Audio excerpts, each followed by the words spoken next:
그쵸. 더해졌죠, 그게. 플러스가 네. 됐죠. 약간의 고통은 있어야 돼요. 여러분, 화장실 가서, 볼일 볼 때 배 안 아프면 안 나오잖아.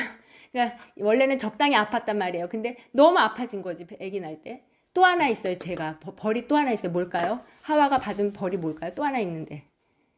그건 잘 언급하지 않는 부분이 일 수도 있는데, 분명히 벌이 하나 더 있어요. 이게 남편을 원하는 마음이요? 그렇죠. desire 하죠. 네네네. 그거예요. 그러니까, 욕망? 네. 맞아요. 죄가 우리를 항상 원한다는 말이에요. 그러니까 양심에 대해서 생각할 때는 그걸 꼭 생각해 보시고, 좀 전에 이렇게 말씀해 주신 분처럼, 자매님처럼 우리가 이렇게 양심적으로 살 수 있도록. 우리가 할 수 없으니까 하나님이 왕이 될 때만 할 수 있다는 거죠. 양심을. 네, 그렇게 하시면 좋을 것 같아요. 네, 페이스 또 예, 인도해 주시면 고맙겠습니다. 네. 아, 저기 네. 유연자매님 하실 아직 차례요. 유혹에 대해서 유언자매님 그럼 저 말씀하시고, 양심에 대해서 아직 말씀해 얘기 주세요. 못했어요. 네. 그, 그 뭐지? 생각이 드는 것은 저 분명 양심 덕에 약간 죄 짓기 그 직전에 이제 양심이 이제 이렇게 올라오잖아요.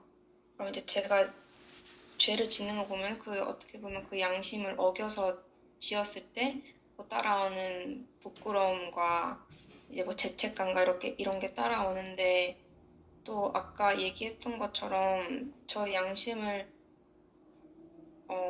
못 믿을 때가 말을 못하네. 그러니까 양심이 trustworthy하지 않을 때도 있을까요? 예를 들어서 이제 시간이 바뀌면서 저의 양심이 하나님 안에서 잘 못 써서 저 양심을 믿을 수 없게 되는 그런 상황. 그 양심을 하나님 앞에서 지켜야 되는 그런 훈련 필요가 있을까요? 중요한 질문이네요. 그죠? 굉장히 중요한 질문일 수 있을 것 같아요. 어떻게 여러분들이 생각하시는지.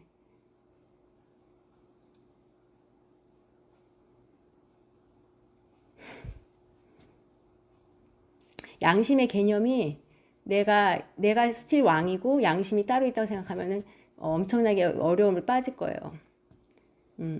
그것이 그 양심이 기준이 내가 왕이면서 내가 양심을 지켜야 돼. 양심은 하나님이신데 그렇죠? 근데 그렇게 하다 보면은 세상의 가치관 그런 거 교육 그런 거의 기준이 되겠죠. 그러면 그것은 자꾸 바뀔 거예요. 기준이. 하나님이 왕일 때만이 그것이 바뀌지 않는 진리가 되겠죠. 예수님처럼. 그것이 그렇게 생각하면 좀 답이 될까요? 유언자매?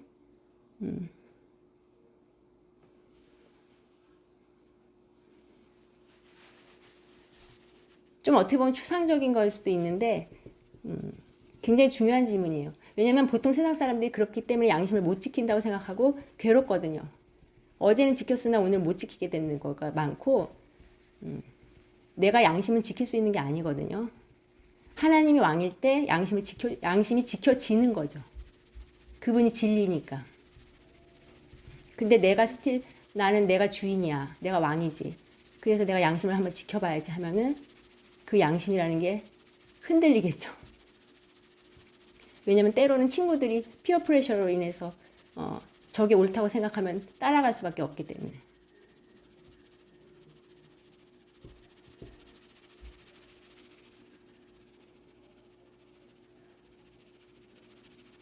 그러니까 좀 세상에서 말하는 양심하고 성경에서 말하는 양심이 좀 틀려요. 우리가 교육하는 거랑 배우는 거랑.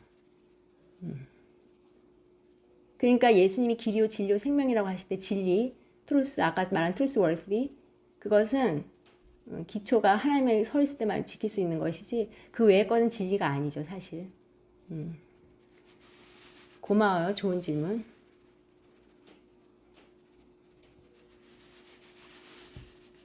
세상의 양심을 지킨다는 게 율법화되어 가는 거랑 좀 비슷한 건가요?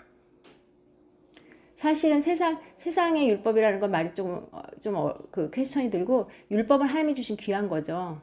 우리에게 지켜야 되는 것인데 세상에서 요구하는 것도 있지만은 율법화 되는 게 아니고요. 율법이 있는데 우리가 율법을 지켜야 하는데 세상이 그것을 지키라고 강요를 하죠. 하나님은 그러니까 하나님이 말씀하시는 율법과 세상이 말하는 율법이라 할 수 없지만 세상이 말하는 법 그거랑은 비슷한 것 같으나 좀 달라요.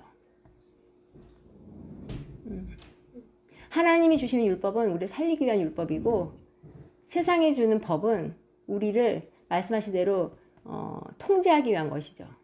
우리가 왕이 있을 때 하나님 분명히 말씀하시잖아요. 그 사무엘이 네가 왕이 생기면 이렇게 네 여자들이 네 딸들이 다 뭐 그렇게 되고 그 부작용을 얘기하잖아요. 그러니까 항상 사탄은 하나님 것을 속성을 가져다가 비슷하게 꾸며서 우리한테 뒤밀죠. 좋은 거라고. 가짜란 말이죠. 그러니까 이미테이션인데 그러니까 걔네들이 뜬금없는 걸 가져오는 게 아니죠. 비슷한 걸 갖고 와가지고 헷갈리게 한단 말이에요. 그래서 양심도 헷갈리는 거예요, 사실은. 좋은 포인트예요, 지금도 말씀해 주신 것도. 그러니까 세상적인 것을 보면 율법이 좀 가짜가 많은 것 같아요. 그렇죠. 그래서 세상적인 것을 볼 때 율법을 자꾸 강조하기도 하고 율법화하죠, 세상이. 그래서 우리가 힘들잖아요. 사실 해봐서 알지만 얼마나 신앙생활하는 게 힘들어요. 사실 쉬운 건데. 우리가 해보려니까 힘들죠. 왜냐하면 우리가 아까 그 유연자매가 말한 것처럼 우리의 양심으로 해보려니까. 그 양심이 베이스가 하나님 앞에 있는 게 아니기 때문에. 페일을 많이 해본 사람들은 그게 얼마나 힘든 건지 알 거예요, 아마.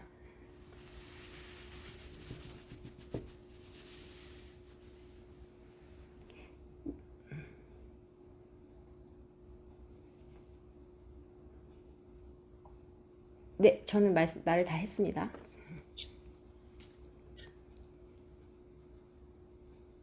뭐 나누고 싶은 거 있나요?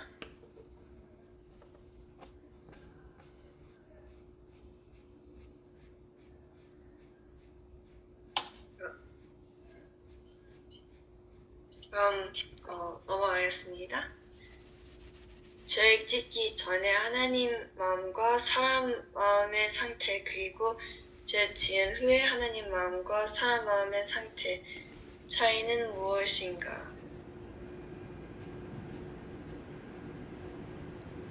답이 다 있어가지고